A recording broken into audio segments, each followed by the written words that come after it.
அதாவது ஒருத்தன் ஜெயிச்சிடக்கூடாது, ஜெயிச்சா அதை ஒத்துக்கக்கூடாது, அப்படியே அவனோட யாராவது சேர்ந்தாங்கன்னா அவங்களையும் சேர விடக்கூடாது. இப்படி இங்கே ஏதாவது நல்லது நடக்கணும் அப்படின்னு நினைக்கும் பொழுது நல்லது நடக்கிறதுக்கான வாய்ப்புகள் உருவாகும் போது அதை கெடுத்து விடுற வேலையை ரொம்ப அழகாக பார்ப்பாங்க சிலர். அப்படி சிலரில் ஒருத்தர் தான் அண்ணன் ஆலூர் ஷானவாஸ் அவர்கள். அண்ணன் வந்து ரொம்ப படித்தவர், நல்லா பேசக்கூடியவர், நல்ல ஆளுமை மிக்கவர், அப்படி இப்படின்னு யோசிச்சுக்கிட்டு இருந்தா முழு திமுகவின் கொத்தடிமையா மாறி போனாரு. தன்னுடைய கட்சி தலைமையை பேசுறதை விட ஒரே ஒரு வார்த்தை கூட பேசாம திமுகவின் தலைவர் அன்பு தளபதி ஸ்டாலின் அப்படின்றத மட்டும் ஒரு 1000 முறை ஒரு பேசியிருப்பாரு. எதுலன்னா நேத்து ஒரு சேனல்ல ஒரு டிபேட் கொடுத்துருக்காரு. அண்ணன் என்ன சொல்றாரு பாருங்க, திமுக பெற்றது வெற்றியா, தாவேகா பெற்றது பெரிய வெற்றி இல்லையா. இது என்ன கணக்குன்னா, அவர் சொல்றாரு இத்தனை லட்சம் மக்கள் வந்து வாக்களிச்சிருக்கும் போது ஒரு தொகுதிகளையும் அவங்க வந்து பெற்றிருக்கக்கூடிய வாக்கு வித்தியாசத்தை பார்க்கும்பொழுது முன்னிலை அந்த என்ன சொல்றது வெற்றி பெறதுக்கான வாக்குகள் வித்தியாசம் இருக்கு இல்லையா, அதை பார்க்கும்பொழுது அவங்க பெற்றிருக்க வேண்டிய தொகுதிகள் 200ஆம், ஆனா அவங்களுக்கு விழுந்திருக்கிறது 108 தானா. 200 ஜெயிப்போம் கண்டிப்பா அடிப்போம் அப்படின்னு சொல்லிட்டு இருந்தவங்களுக்கு 59 தான் கொடுத்துருக்காங்க. அது தோல்வி இல்லையா. கடைசி வரைக்கும் இந்த திமுகவுக்கு வாடகைக்காக பேசக்கூடியவர்கள் ஒற்றுக்கொள்ளாத ஒரு விஷயம் என்ன அப்படின்னா, இந்த வாக்கு மக்கள் போட்டதுக்கு காரணம் திமுகவுடைய நிர்வாக சீர்கேடு கிடையாது, அவங்களுடைய அழகான ஆட்சி கிடையாது, அவங்களுடைய ஊழல் கிடையாது, கிட்னி திருட்டு கிடையாது, நடந்த கற்பழிப்புகள் கிடையாது, சட்ட ஒழுங்கு பிரச்சனை கிடையாது, இதெல்லாம் எதுவுமே கிடையாதுங்க. விஜய் மீதான ஈர்ப்பு, நடிப்பு அவர் ஒரு நடிகர்ன்றதுனால அது மேல இருக்கக்கூடிய கவர்ச்சி, இதை மட்டும் சொல்லி வாக்காளர்களை கொச்சப்படுத்துறது, நம்ம மக்களை கேவலப்படுத்துறது, இதை தொடர்ந்து செஞ்சுக்கிட்டு இருந்தாங்க. இதை வாக்கு செலுத்துறதுக்கு முன்னாடியே பண்ணிக்கிட்டு இருந்தாங்க. அது ஆணவத்தின் உச்சம் கண்ண மறைச்சிருச்சு. இப்போ வந்து அடி வாங்கினதுக்கு அப்புறமும் அழுதுகிட்டே அதை வந்து அப்படியே வேற டோன்ல பேசுறாங்க. அப்படிதான் அண்ணன் இன்டர்வியூல ஒன்று சொல்றாரு, கேட்டு வாங்களேன். இன்னைக்கு என்ன மாற்றம் நடந்திருக்கு? வாரிசு அரசியலை கொஸ்டின் பண்ணிட்டு களத்துக்கு வந்தார். இன்னைக்கு ராகுல் காந்தியுடைய ஆதரவை பெற்றிருக்கிறார். ராகுல் காந்தி வானத்துல இருந்து பொத்து கீழே வந்து குதிச்சவரா, வாரிசா, நேரு குடும்பத்தினுடைய எத்தனாவது தலைமுறை ஊழல் என்னவா. அதாவது வாரிசு அரசியலை பத்தி பேசினவர் இன்னைக்கு வந்து காங்கிரஸை வந்து போஸ்ட் போல் அலையன்ஸுக்கு வந்து சேர்த்துக்கிட்டாரு. இப்போ எப்படி வாரிசு அரசியலை பத்தி பேசுவார், அதை பேசுறதுக்கு தகுதி இருக்கா அப்படின்றாரு. இது முதல் பாயிண்ட். இதை முதல்ல முடிச்சு விட்டுறேன். வாரிசு அரசியல் காங்கிரஸ் கட்சி, ஆமா, ஜவஹர்லால் நேரு காலத்துல இருந்து இந்திரா காந்தி, ராஜீவ் காந்தி, அப்படியே ராகுல் காந்தி, இப்போ சோனியா காந்தி, எல்லாருமே அப்படியே லைனா வந்துகிட்டு இருக்காங்கப்பா. அப்படி வழி வந்தவர் தான் இன்னைக்கு இருக்கக்கூடிய நம்ம ஐயா ராகுல் காந்தி அவர்கள். அவர் வாரிசு இல்லையா அப்படின்னு கேட்குறீங்க. சரி, காங்கிரஸ் கட்சி தொடங்கப்பட்டதுல இருந்து இப்போ வரைக்கும் எத்தனை தலைவர்கள் மாறி இருக்காங்க? திமுக தொடங்கப்பட்டதுல இருந்து இன்னைக்கு வரைக்கும் எத்தனை தலைவர்கள் மாறி இருக்காங்க? அண்ணாவுக்கு பிறகு பெரியாருக்காக அந்த இடத்த அப்படியே வச்சிருந்தது, அதற்கு பிறகு அண்ணா, அதற்கு பிறகாக கலைஞர், அதற்கு பிறகாக ஸ்டாலின், இதுக்கு நடுவில் வேற யாருமே இல்லையா? ஏன் அது ஏதோ குத்தகைக்கு விட்ட மாதிரி ஒரே குடும்பம் தான் வச்சிருக்கணுமா?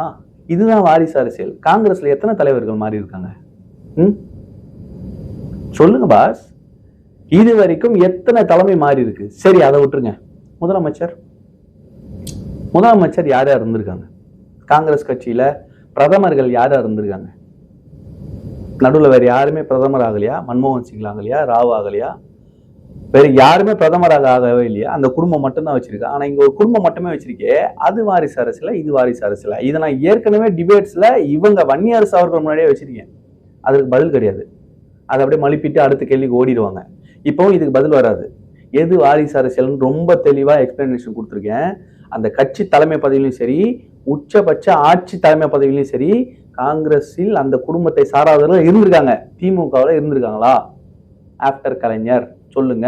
3 தலைமுறையா அதை வந்து ஆட்டையை போட்டு வச்சிருக்கீங்களேன்றதுதான் வாரிசு அரசியலுக்கான விமர்சனம். ரெண்டாவது என்ன சொல்றாரு பாருங்க, எத்தனாவது தலைமுறை ஊழல்னு கொஸ்டின் பண்ணிட்டு வந்தார். காங்கிரஸ் மேல எத்தனை ஊழல் புகார் இருக்கு? ஊழல் குற்றச்சாட்டால் அகற்றப்பட்ட ஆட்சி காங்கிரஸ் ஆட்சி. அண்ணா ஹசாரே, கெஜ்ரிவால் என்ன மூவ்மெண்ட் எடுத்தாங்க? யாரை எதிர்த்து மூவ்மெண்ட் எடுத்தாங்க? அப்போ நீங்க ஊழல் அண்ணா ஹசாரே போராட்டம் ஞாபகம் இருக்கா? எங்களுக்கு ஞாபகம் இருக்காது. அண்ணா ஹசாரேக்கு போய் ஆதரவு கொடுத்து காங்கிரஸ் ஆட்சியை அன்னைக்கு வந்து எதிர்த்து நின்றவரு விஜய் அண்ணன். அன்னைக்கு அந்த ஊழல் எதிராக நடந்த அறப்போராட்டத்துக்கு ஆதரவு கொடுத்தவர் விஜய் அண்ணன். இன்னைக்கு போய் சேர்ந்துட்டாரு ஊழலா? இதே தான் நாங்களும் கேட்டோம்.